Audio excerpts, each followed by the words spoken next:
नमस्कार मित्रों। बंद कमरे का रहस्य। नेपाल की सीमा से लगा बिहार का एक छोटा सा गांव, जहां सुबह की शुरुआत मंदिर की घंटियों, पक्षियों की मधुर आवाज और दूर खेतों में हल चलाते किसानों से होती थी। बरसात के दिनों में मिट्टी की भीनी भीनी खुशबू पूरे गांव में फैल जाती थी।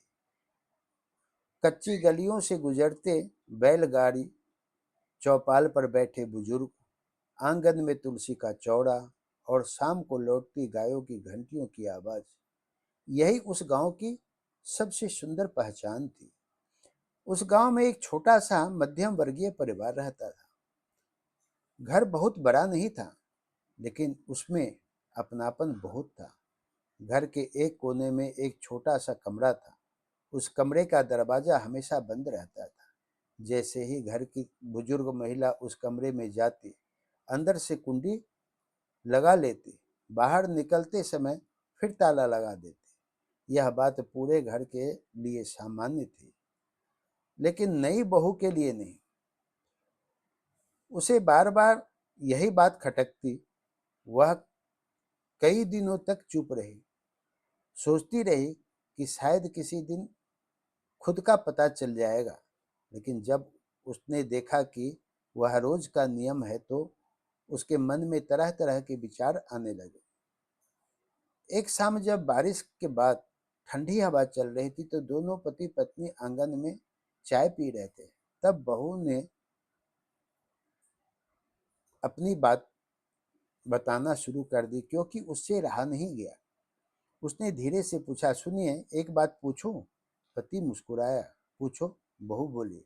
आपकी माँ रोज उस कोने वाले कमरे में घंटों क्या करती रहती है?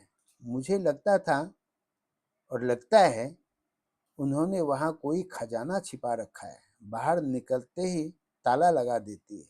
पति ने पहले तो उसकी ओर देखा, फिर हल्की सी मुस्कान उसके चेहरे पर आई। उसने कहा, तुम भी ना अजीब सी बात करती हो, कैसी बातें सोच लेती हो? लेकिन बहू बहुत गंभीर हो गई थी। मैं मजाक नहीं कर रही हूँ। अगर कुछ नहीं है तो फिर हर दिन ताला क्यों लगा रहता है? पति ने गहरी सांस ली। कुछ क्षण तक वह चुप रहा, फिर उसकी आंखें दूर खेतों की ओर टिक गई। धीरे धीरे बोला, जब मैं बहुत छोटा था, तब मेरे पिता इस दुनिया से चले गए थे। उस समय हम भाई बहन इतने छोटे थे कि ठीक से समझ भी नहीं पाते थे कि पिता का साया क्या होता है। घर में न खेत थे, न बड़ी कमाई। माँ ने दूसरे के खेतों में काम किया, कभी धान रोपा, कभी गेहूं काटा, कभी ईंट ढोई, कभी लोगों के घरों में खाना बनाया।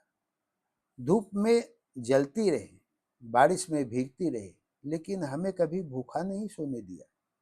अपनी सारी इच्छाएं छोड़ दी ताकि हमारे सपने पूरे हो सके।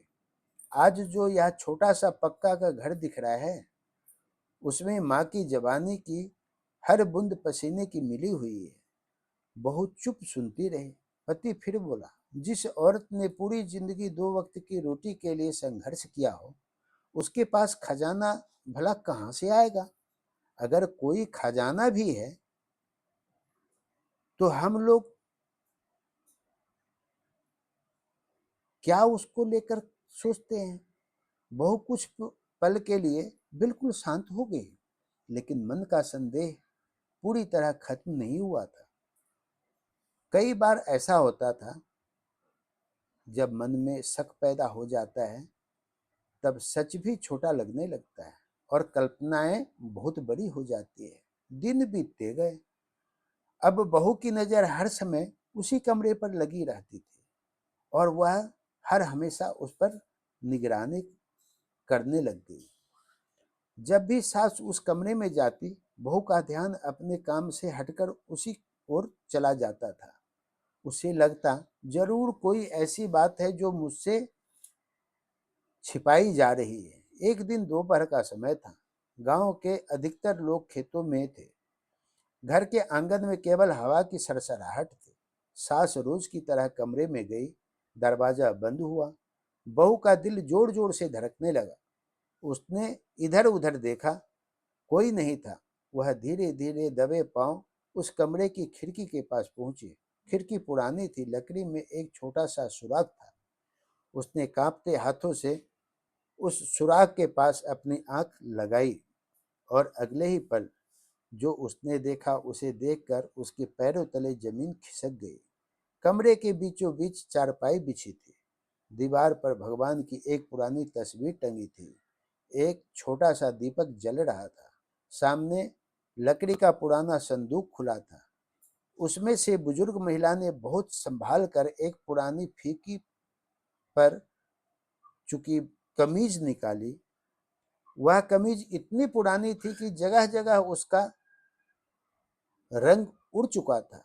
उन्होंने उसे अपने हाथों से सहलाया, जैसे कोई माँ अपने बेटे को, अपने छोटे बच्चे को सिर पर हाथ फेरती है। फिर बहुत प्यार से उसकी एक बाजू में मुलायम कपड़े भरने लगे। धीरे धीरे वह बाजू भर गई। अब वह बिल्कुल किसी मजबूत कंधे जैसी लग रही थी। बुजुर्ग महिला ने उसे सीने से लगाया। उनकी आंखें भर आई, होठ कांपने लगे और फिर से वे धीमी आवाज में किसी से बातें करने लगे। ऐसा लग रहा था जैसे कमरे में कोई और भी मौजूद हो, लेकिन वहां तो कोई था ही नहीं। खिड़की के बाहर खड़ी बहू की सांसें थम चुकी थी। उसे समझ नहीं आ रहा था कि यह सब आखिर हो क्या रहा है। आखिर वह किससे बातें कर रही हैं और किसके साथे बातें कर रहे हैं। और उस पुरानी कमीज में ऐसा क्या है, क्या रखा हुआ है, जिसके लिए रोज इस कमरे का दरवाजा बंद होता है। खिड़की के उस छोटे से सुराख से बहू की आंखें अभी भी अंदर ही लगी थी। उसकी सांसें जैसे थम गई थी। कमरे में गहरा सन्नाटा था। सिर्फ एक मिट्टी के दीपक की लौ धीरे धीरे जल रही थी। बुजुर्ग महिला ने उस पुरानी कमीज की बाजू को अपने सीने से लगाया, फिर चारपाई पर बैठ गई। उनकी आंखों से आंसू टप टप गिरने लगे। कुछ क्षण बाद उन्होंने धीरे से कहा, देखिए जी, आज फिर रात भर नींद नहीं आई। 30-40 बरस, क्या बताऊं, कितने बरसों बीत गए, लेकिन आज भी ऐसा लगता है कि आप अभी खेत में काम करके लौटेंगे, दरवाजे पर आवाज देंगे और कहेंगे, जरा पानी तो देना। उन्होंने कमीज को अपने चेहरे से लगाया और हल्की सी मुस्कान उनके होठों पर आ गई। याद है, जब हमारी शादी हुई थी तब यही कमीज पहनकर पहली बार मुझे मेले में ले गए थे। कहते थे, कपड़े नए नहीं हैं, लेकिन दिल हमेशा नया रहेगा, और नया है। इतना कहते ही उनकी आवाज भर्रा गई। आपने तो साथ निभाने का वचन दिया था, लेकिन भगवान ने आपको बहुत जल्दी बुला लिया। उस दिन मुझे लगा था कि अब यह घर बिखर जाएगा, लेकिन आपके बच्चों को देखकर मैं हार नहीं मानी। उन्होंने आंसू पोंछे और आसमान की ओर देखने लगी। कितनी रातें ऐसी भी थी जब बच्चों को खाना खिलाकर मैं खुद बिना खाना खाए सो गई। कई बार भूख लगी, लेकिन बच्चों के मुंह की रोटी कैसे खा लेती। लोग कहते थे, अभी उम्र ही क्या है, दूसरी शादी कर लो ना। लेकिन मैंने सोचा, अगर मैं अपने सुख के पीछे भाग गई तो इन मासूम बच्चों का क्या होगा। बस उसी दिन तय कर लिया कि अब मेरी पूरी दुनिया यही बच्चे होंगे। खिड़की के बाहर खड़ी बहू की आंखों से भी आंसू बहने लगे। उसे पहली बार एहसास हुआ कि उसने जिस कमरे को रहस्य समझता था, वह तो त्याग, प्रेम और तपस्या का मंदिर था। बुजुर्ग महिला ने फिर कमीज की बाजू में थोड़ा सा कपड़ा ठीक किया, फिर उसे अपने सिर के नीचे रखा। उन्होंने धीरे से आंखें बंद कर ली और बोली, जब इस बाजू पर सिर रखती हूँ ना, तो लगता है जैसे आज भी आपके कंधे पर सिर रखकर बैठी हूँ। तब कुछ देर के लिए सारी थकान हमारी चली जाती है, नींद भी आ जाती है। लोग कहते हैं कि समय हर दर्द मिटा देता है, लेकिन शायद उन्होंने सच्चा प्रेम कभी किया ही नहीं होगा। समय घाव भर देता है मगर अपनों की कमी कभी नहीं भरता। आपकी याद अब दर्द नहीं है, मेरी सांसों की हिस्सा बन चुकी है। इतना कहकर उन्होंने कमीज को बहुत प्यार से मोड़ा, माथे से लगाया और संदूक में वापस रख दिया। उन्होंने संदूक बंद किया, दीपक के सामने हाथ जोड़कर प्रार्थना की और धीरे धीरे कमरे से बाहर निकल आई। जैसे ही दरवाजा खुला, बहू जल्दी से बाहर से हटकर रसोई में चली गई, लेकिन अब उसके मन में कोई शक नहीं था, सिर्फ पश्चाताप था। उस रात उसने पहली बार अपनी सास को अलग नजर से देखा। रोटी परोसते समय उसने देखा कि बुजुर्ग महिला के हाथों की अंगुलियों बरसों की मेहनत से टेढ़ी हो चुकी थी। चेहरे की हर झुर्री जैसे संघर्ष की कहानी कह रही थी। बहू की आंखें बार बार भर आती। उस रात उसे नींद नहीं आई।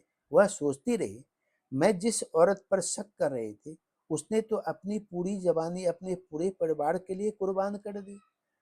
जिस कमरे में मुझे खजाना दिखता था, वहां तो एक पत्नी का अधूरा प्रेम सांस ले रहा था। सुबह सूरज निकला, आंगन में तुलसी पर जल चढ़ाया गया। गांव की औरतें कुएं से पानी भर रही थी, लेकिन बहू के भीतर जैसे कुछ बदल चुका था। उसने चुपचाप जाकर अपनी सास के चरण छुए। बुजुर्ग महिला मुस्कुराई। उन्हें लगा शायद आज बहू का मन अच्छा है, लेकिन उन्हें क्या पता कि आज उनकी बहू पहली बार उन्हें सिर्फ सास नहीं बल्कि त्याग की मूर्ति के रूप में देख रही थी।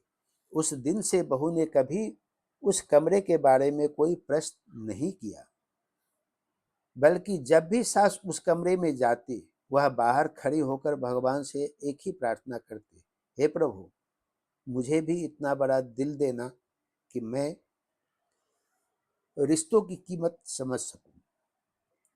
उसे अब समझ आ गया था कि दुनिया का सबसे अनमोल खजाना सोना चांदी या जमीन नहीं होता। सबसे बड़ा खजाना होता है सच्चा प्रेम, निभाया हुआ साथ और किसी अपने की याद। उस दिन के बाद घर का माहौल पहले जैसा नहीं रहा। घर तो वही था, वही मिट्टी का आंगन, वही तुलसी का चौरा, वही सुबह का मंदिर की घंटियां, वही शाम को लौटते बैलों की आवाज। लेकिन बहू की नजर बदल चुकी थी। अब जब जब भी वह अपनी सास को देखती, उसे एक साधारण बुजुर्ग महिला नहीं दिखाई देती। उसे दिखाई देता था एक ऐसा जीवन जिसने अपना हर सपना अपने परिवार के लिए कुर्बान कर दिया हो और कर दी थी। अब सास के कमरे की सफाई बहू स्वयं करने लगी। उनके कपड़े बिना कहे धो देती थी, रात में उनके पैर दबाती थी, समय पर दवा देती थी। बुजुर्ग महिला बार बार कहती, बिटिया इतना मत किया करो, मैं अभी अपना काम खुद कर सकती हूँ। बहू मुस्कुरा देती, लेकिन उसके मन में एक ही बात रहती, जिस माँ ने पूरी जिंदगी बिना शिकायत किए सबका बोझ उठाया, अब उनके बुढ़ापे का सहारा बनना मेरा धर्म है। दिन बीतते गए, महीने भी बीत गए, लेकिन एक आदत कभी नहीं बदली। हर शाम सूरज ढलने के बाद बुजुर्ग महिला उसी कमरे में जाती, दीपक जलाती, पुरानी कमीज निकालती, उसकी बाजू को ठीक करती, कुछ देर उससे बातें करती, फिर सिर रखकर थोड़ी देर लेट जाती।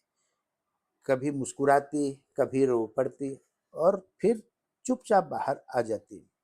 अब बहू कभी उनके पीछे नहीं जाती थी।